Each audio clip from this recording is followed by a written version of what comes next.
Yes guys, welcome back to another video. Welcome to the George Benson football channel. I'm very glad to be sat here in front of you guys once again. It's been another international break where we have been absolutely bored to death by watching England. If you're like me and you're an England fan, bloody hell, Gareth Southgate leading us into another major tournament is not filling me with excitement, but what is filling me with an abundance of excitement is the prospect of seeing Chelsea Football Club back in action again against Newcastle at the weekend. If you're as excited as me, hit the like button on this video and subscribe to the George Benson football channel if you are new around here and haven't already done so. Today, I want to talk about Chelsea being relegated from the Premier League. And I know what you're saying, George, don't jump on the bandwagon.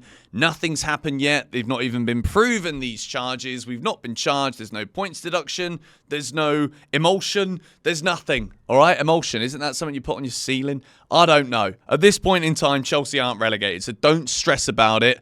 But there's a lot of people that are saying that we're getting relegated. So today, I want to take a little look at the comments from Ben Jacobs. I also want to give my personal thoughts and opinions on this one because a lot of the things, or basically all of the things that Chelsea are being investigated for happened prior to the current ownership taking over at the club. So that for me, despite evidently having a Chelsea bias because the neon lights on my wall are blue, my channel is blue, my blood is also relatively blue, and my tattoos are also blue and Chelsea orientated. I got bias here. You get what I'm saying? But still, I want to give my thoughts and feelings on this. But before I do that, I want to say a big thank you to today's video sponsor. So a massive shout out to Surfshark VPN for sponsoring today's video. What exactly is a Surfshark VPN? Well, Surfshark is a virtual private network to protect your identity online and encrypt your data. Such as when I was flying to Singapore just for the day to go to the Science Museum, simply to put this shark into the interactive tank. How I bloody love technology. Surfshark's technology also enables me, when I want to watch football, I like to watch my favourite English commentators. So I change my location. They've got over 100 different countries that you can change your location to, so you can watch all of your favourite sports with the commentary that you want to watch. This is absolutely perfect for me when Chelsea are playing and I want to listen to my favourite English commentators. So check the link in the description. Make sure you click the link and use the code GeorgeB to get up to an additional 6 months free on top of an already banging deal. Let's get back into the video, and a big thank you to Surfshark. As I said at the end there, massive thank you to Surfshark VPN for sponsoring this video. But let's take a little look at the conversation that has been had by Ben Jacobs to tell us Chelsea fans scaremongering. Expert explains potential FFP charges for Chelsea and the media frenzy on it. As I always say, any media that comments on any of this adds to the frenzy. Even someone telling people to calm down, it's scaremongering. It's all just adding noise to the bigger energy pendulum, which is the discussion of Chelsea and these charges. So, Ben Jacobs says, in light of Everton's 10-point deduction for profit and sustainability breaches, there has been a fair amount of scaremongering relating to both Chelsea and Manchester City. Right now, it's far too early to be writing about a 30-point punishment or expulsion from the Premier League. And just because Everton have been punished, or if Manchester City are, I would be really wary or presuming that means Chelsea will suffer the same fate. Each case is different. There's also an article here, or a tweet here from Nizar Kinsella, quoting his own article from Standard Sport. Breaking, Everton shocked as club hit with 10-point deduction for FFP rule breaches. This is from quite a few days ago now.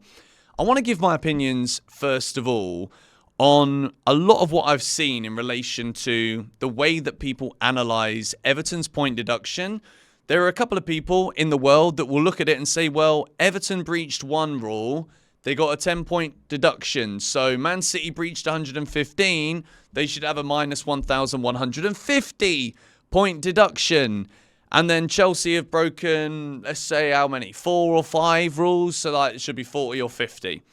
This is really not the way the world works. If you've ever committed a crime, there are certain things that can get you off of what the highest level of punishment can be, such as admitting to things, just cooperating with authority. For a start, if you have a mad one on a night out with a fake ID and you're like, listen, Mr. Officer, okay, I know I shouldn't be out drinking. I'm only 14 years old. I got to wait another 4 years, but, you know, my mate forced me to do this, all right? He's probably going to let you off scot-free, to be quite honest, or he might send you back home in the back of a car, which is cheaper than a taxi, just to inform you all. But we want to talk here a little bit more about specifically Chelsea's charges, where they come from, and whether or not it's actually even fair to say that the club deserve to be punished under these new owners.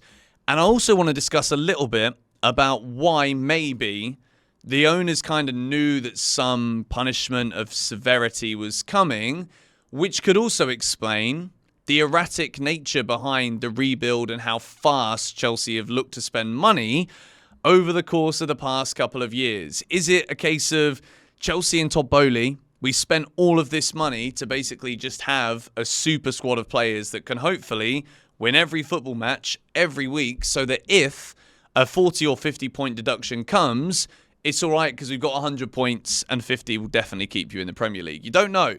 There may be some things here that suggest that the Chelsea owners did know what they were getting themselves in for in terms of the repercussions of certain activities that would come to light post-takeover of Chelsea Football Club. It's too good of an opportunity to not buy Chelsea Football Club, but by buying Chelsea Football Club, you can do the best in the short term and hope that as a result of whatever repercussions are coming, we can be in the best position to deal with them as they come. That is an argument that I can see.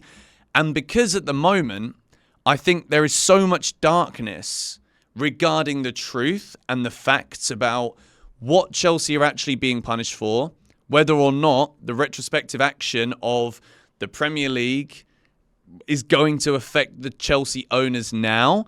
The Chelsea owners acknowledged that there were issues or discrepancies with the legalities behind some of the deals that Roman Abramovich had undertaken whilst being the owner of Chelsea. Specifically, when Chelsea bought Willian and Samuel Eto'o from Anzi Makachikala in Russia, there were additional payments or kind of like under-the-table payments. I don't know the official term for it. And then there are also things to do with Eden Hazard's agent. There's also stories about the entourage of Antonio Conte. A lot of these things, though, when I look at them, I understand that maybe some of these things are certainly illegal and therefore punishable by the Premier League, the FA, or the governing bodies that are dealing with the financial regulations within English football. Yes, these are punishable offences, but are all of them absolutely going to be therefore relevant to what happens to Chelsea on the pitch? In Everton's case, they've spent more money than they should have done. They've been deducted points, but then there's also lawsuits coming from teams that have been relegated and have therefore missed out on Premier League revenue. And Everton are only now getting sanctioned, so they could probably be now sued by those clubs for hundreds of millions. In Chelsea's case, I look at some of these stories and I'm thinking, well, how much of all of this is actually 100% impacting the results on the field, which then impacts everything else? It's all a knock-on effect, whatever. But also, with the new owners coming in and basically complying with the legalities expected and saying, well, look, we've come in and seen that this doesn't quite align, so we're reporting this ourselves. Is it then fair to come in and have a go at Chelsea, and not necessarily have a go at Chelsea? We're talking serious potential sanctions here. To relegate Chelsea, to deduct a lot of points from Chelsea, who are now owned by a totally different bloke, is the word fair even fair to use? Like, is there just a whole nother scope here that we need to address? This was an Abramovich thing, that we've been able to sell Chelsea Football Club. There's a lot of money just sat around somewhere, by the way, that is just currently gaining a lot of interest, didn't go to victims of the war in Ukraine. So there's a lot of other things here that need to be looked at. Chelsea were forced to sell due to political reasons that really didn't have much to do with football. So is there an argument here that the punishment has already been had for Chelsea Football Club? And also, is it fair to punish new ownership and the club for something that is totally out of the control of where the club exists in the current footballing world today? Manchester City.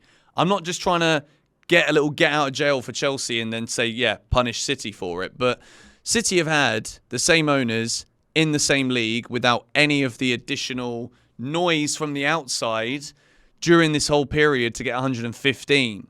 With Chelsea, I definitely feel as though there has to be, based on the way that we see law, the way that we see crime, the way that basically there's a crime committed every flipping weekend in the Premier League that results in results not being correct due to shitty refereeing.